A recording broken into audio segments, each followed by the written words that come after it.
एक एमएलए बनता है, वो फिर एमएलसी बनता है, फिर राज्यसभा का सदस्य बनता है, और फिर वो जब वो लोकसभा का सदस्य बनता है तो 4 पेंशन लेता है।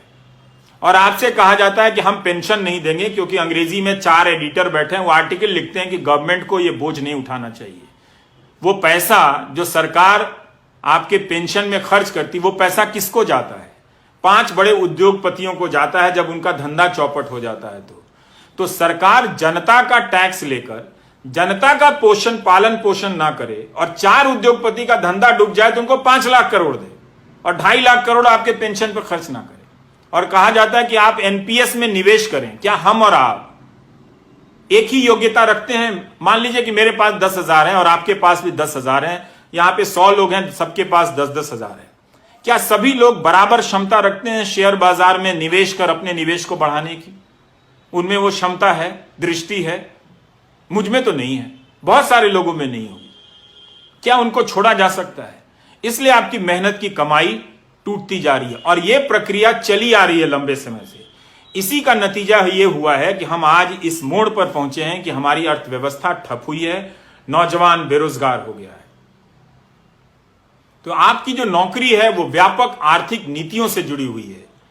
अगर आप इसको नहीं लाएंगे बहस के केंद्र में, इसे मुद्दा नहीं बनाएंगे, इस पर आप अपने आप को नहीं आजमाएंगे, तो मेरे दोस्तों, ये बीच बीच में मेरी 40,000 की नौकरी, मेरी 50,000 सदस्यों की नौकरी, इसको लेकर आप लड़ते रह जाओगे,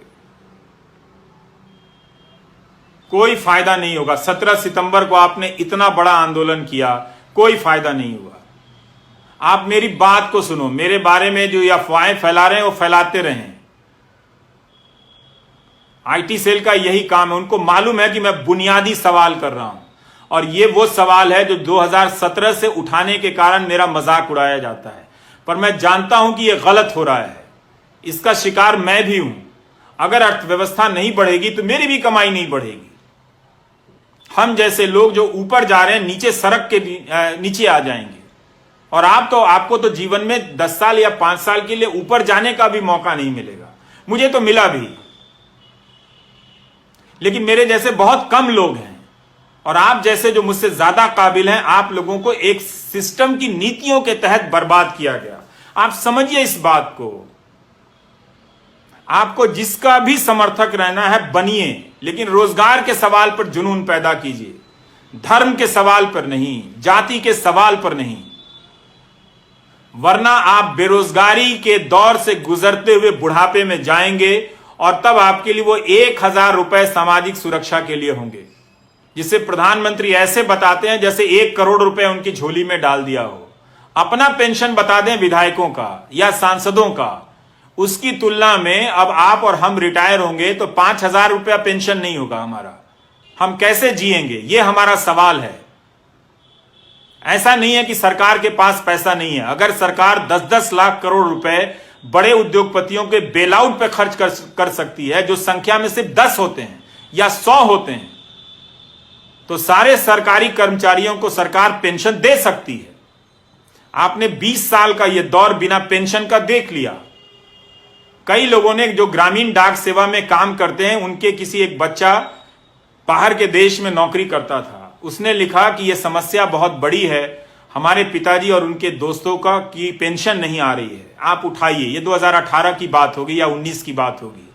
तो मैं इस विभाग को नहीं जानता था, तो उस लड़के ने कहा कि मैं न्यूजीलैंड या कहीं हूं तो मैं कमाकर अपने पिता को भेज देता हूं, पर उन्हें बहुत शर्मिंदगी होती है कि सरकारी नौकरी में 40 साल रहने के बाद भी बुनियादी जरूरतों के लिए बेटे पर निर्भर हैं।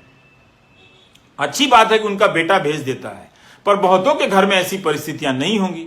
उन्होंने बताया कि उनके पिता के कई दोस्त गरीबी में मर गए, इलाज की कमी के कारण मर गए। ये कब तक आप गोदी मीडिया का न्यूज चैनल और आईटी सेल देख देख कर ये तमाशा करेंगे? कब तक होने देंगे? इससे आपको क्या मिला?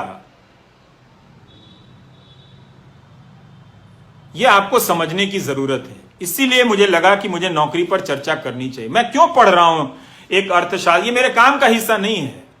आज भी दो नेताओं ने कुछ बेहुदगी